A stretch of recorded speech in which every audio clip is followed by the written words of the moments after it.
Hai teman, kembali lagi bersama saya yang akan membacakan novel yang berjudul Terpaksa Menikahi Pak Ustadz season kedua. Mimin ucapkan terima kasih kepada teman-teman yang telah bergabung, telah mendengarkan. Berkat kalian semua, Mimin semangat sehingga bisa sampai ke season 2 ini. Semua karena teman-teman. Semoga Allah Subhanahu wa Ta'ala membalas kebaikan teman-teman dengan rezeki dan kesehatan. Amin, amin ya robbal alamin. Baiklah, langsung saja kita mulai. Season 2, bab 3.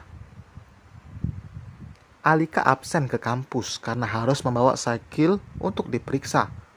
Sepanjang jalan ke rumah sakit, wanita itu sama sekali tidak bicara. Ia memeluk erat tubuh Sakil, sedangkan anak itu hanya diam, menatap jalan di depannya. Dedek pasti baik-baik aja, Umi yakin, batin Alika. Ia mencium puncak kepala anaknya lama. Sudut matanya bahkan sudah basah, tapi ia segera menyeka agar Sapik tidak menyadari itu. Meskipun fokus menyetir, tapi dari sudut mata Sapik bisa melihat Alika menangis. Lelaki itu mengulurkan tangannya lalu mengelus pundak sang istri seolah menguatkan. Dedek, Abi punya bola-bola coklat loh. Dedek mau nggak? Sapik buka suara, tapi Sakil hanya menoleh, menatap sang ayah, lalu kembali fokus pada mainan di tangannya.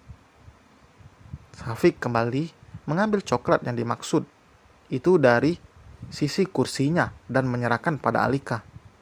Tanpa berkata, Alika mengambilnya dan memberikan pada Sakil. Tapi anak itu tidak memakannya, hanya memegangnya saja. Kalau nggak mau, biar Umi aja yang makan, ujar Alika. Ia meraih tangan Sakil dan berniat membuka.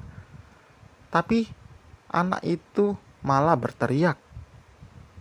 Udah biarin, tegur Sapik. Tapi nanti bajunya kotor, tutur Alika. Gak apa-apa. Setelah itu tidak ada lagi obrolan di antara mereka hingga sampai di rumah sakit. Menunggu giliran 10 menit, kemudian mereka masuk ke dalam ruangan dokter. Dokter itu tersenyum menyambut kedatangan pasangan itu. Halo adek, sapanya, tapi Sakil sama sekali tidak merespon. Dok, kemarin anak saya tiba-tiba mengamuk dan menyakiti dirinya sendiri. Saya nggak tahu penyebabnya. Dia ngamuknya karena apa? Papar Sapik. Dokter bernama Stella itu mengangguk. Maaf, apa adeknya sudah lancar bicara? Dia irit bicara dan gak berceloteh kayak anak-anak lain seusianya. Saya pikir itu normal, mungkin karena anak saya ini pendiam. Menghindari kontak mata saat orang lain menatap atau mengajak bicara.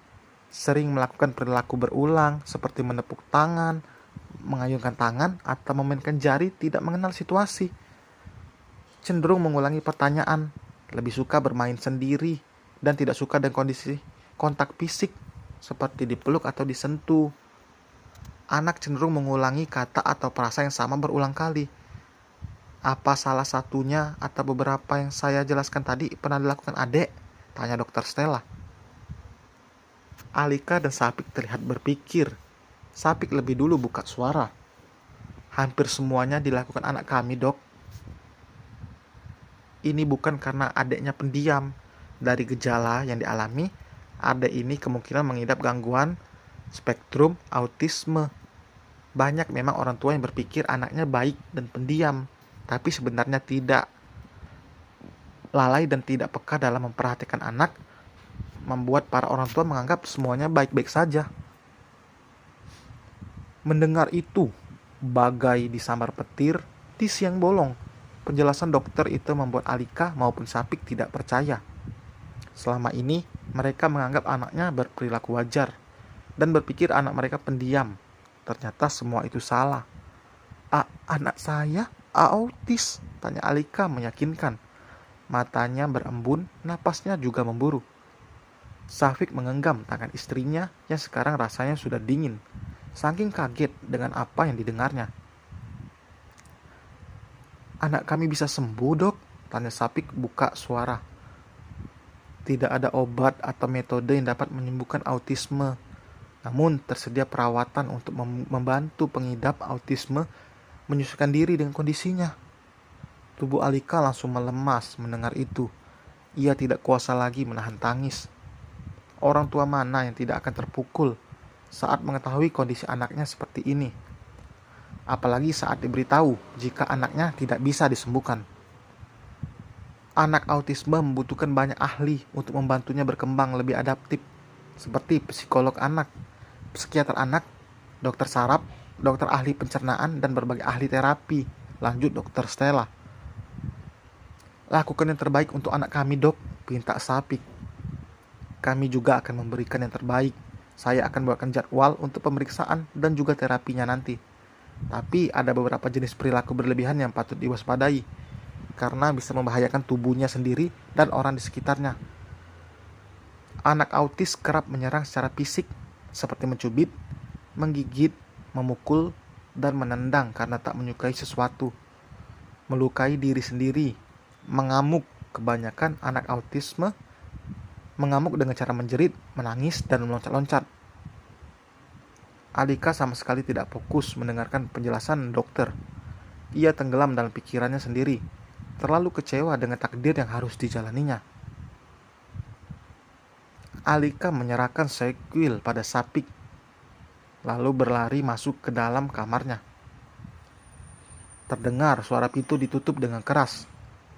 Takut Alika berbuat hal bodoh, Sapik menitipkan sequel pada Nina. "Nin, ajak dulu Akil jalan-jalan keluar ya," pinta Sapik. "Iya, Mas." Sapik tidak ingin sequel mendengar suara teriakan Alika. Beruntung, karena si kembar masih belum pulang, mereka pasti sekarang berada di rumah Bu Nining. Di dalam kamarnya, Alika terduduk di lantai dengan posisi memeluk lutut.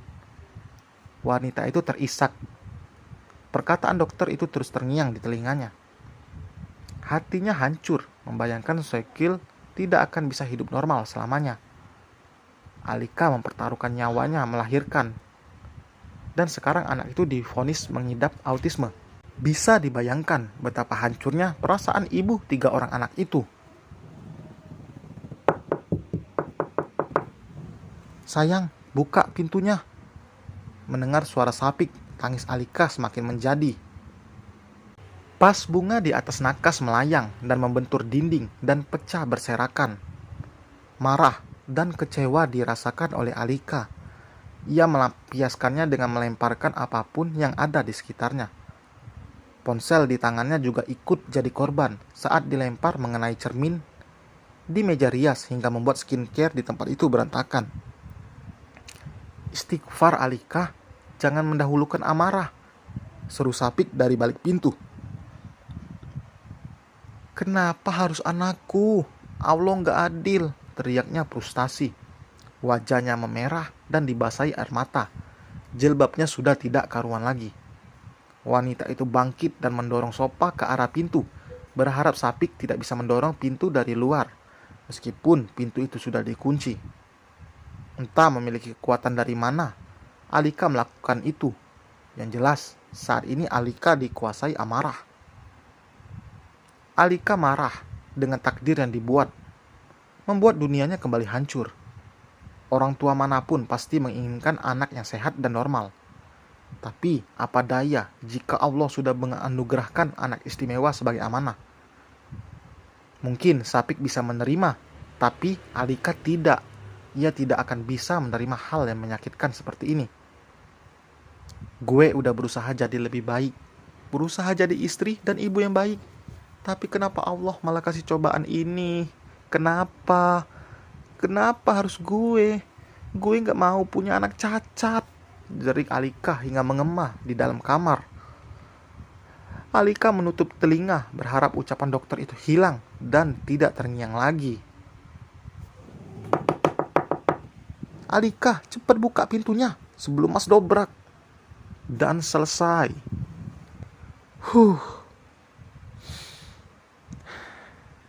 No comment ya teman. Langsung saja tunggu di bab berikutnya. Bye.